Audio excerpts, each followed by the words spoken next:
Salam damai sejahtera dalam Tuhan kita Yesus Kristus. Shalom.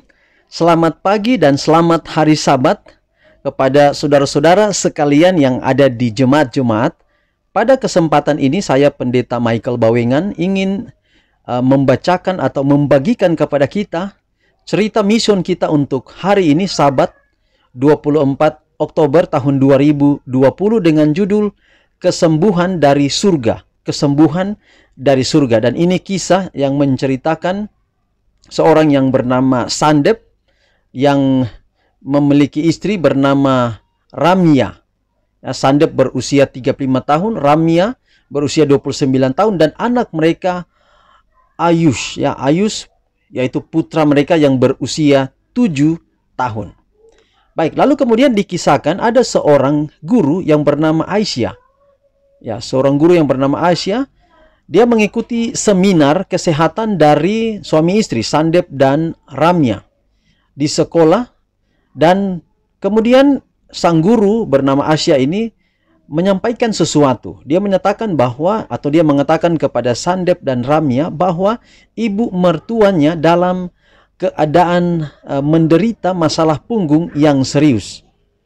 Dan guru Aisyah ini memohon kepada Sandep dan Ramya untuk memperhatikan atau menengok mertuanya ini. Jadi Aisyah ini mengundang Sandep dan Ramya ke rumah ibu mertuanya. Sandep dan Ramya baru saja menyelesaikan pelatihan pelayanan kesehatan dan seminar kesehatan di sekolah tersebut, yang salah satu gurunya adalah Aisyah tadi. Mereka berharap dapat memberikan seminar kesehatan dan mempromosikan pengobatan alami berdasarkan Alkitab dan juga tulisan Ellen White di seluruh India. Mereka bertemu ibu mertua Aisyah yang sudah tua bernama Subangi. Jadi ibu mertua daripada guru Aisyah ini adalah Subangi, dan sementara terbaring di tempat tidur. Dia telah menghabiskan banyak uang untuk perawatan, tetapi tidak ada yang membantu. Sekarang dia terbaring di tempat tidur, tidak bisa berdiri, kemudian tidak bisa berjalan, dan hidupnya sendirian menahan sakit. Kemudian menantu perempuannya dulu tinggal di rumah yang sama, tetapi kemudian pindah dengan putra dan cucu Subangi setelah bosan merawatnya. Sandep buka tumpukan dokumen medis daripada ibu Subangi ini, mertua daripada guru Aisyah tadi. Kemudian Ramya memeriksa tasnya yang diisi dengan botol obat. Mereka saling memandang tanpa daya. Mereka tidak tahu harus berbuat apa. Mereka baru saja menyelesaikan studi dan belum pernah mencoba pengobatan alami untuk kasus yang begitu parah. Tetapi kemudian mereka berdua berdoa. Lalu kemudian mereka katakan, mari kita coba sesuatu, kata Sandep kepada Subangi, kepada sang ibu mertua ini. Apakah kamu setuju untuk berhenti meminum obatmu selama 5 hari? Lalu kemudian sang ibu yang sakit ini berkata, ibu Subangi, dia setuju, dan kemudian perawatan daripada Sandep dan Ramya ini mulai. Ramya memberikan hidroterapi atau pengobatan dengan air, dan kemudian pijat pada pagi dan pada sore hari. Dia juga membuat jus sayuran mentah untuk makanan.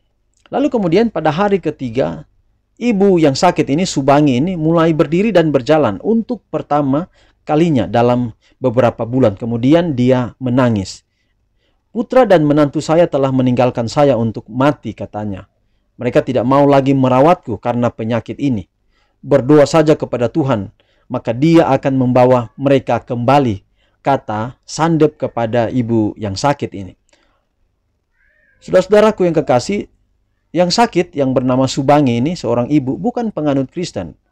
Rumahnya terletak di lingkungan non-Kristen yang keras. Bahkan jika tetangga melihat seseorang dengan Alkitab, mereka akan membuat masalah. Lalu kemudian Sandep berdoa dan memberi Subangi satu Alkitab dalam bahasa aslinya. Bacalah satu halaman dalam Alkitab ini setiap hari dan berdoalah kepada Yesus, kata Sandep kepada Subangi. Dia akan membawa putra, menantu, dan cucumu kembali ke rumah. Setelah 5 hari perawatan, Subangi tidak lagi merasa sakit. Dia benar-benar sehat. 10 hari kemudian dia menelpon Sandep. Nak, kamu menyuruhku membaca Alkitab setiap hari dan berdoa agar anakku akan kembali, katanya. Tetapi itu belum terjadi walau sudah 10 hari. Sandep mengetahui bahwa Subangi telah membaca Alkitab sebanyak 3 halaman dalam sehari. 1 halaman di pagi, siang, dan malam. Seolah dia mengikuti resep dokter.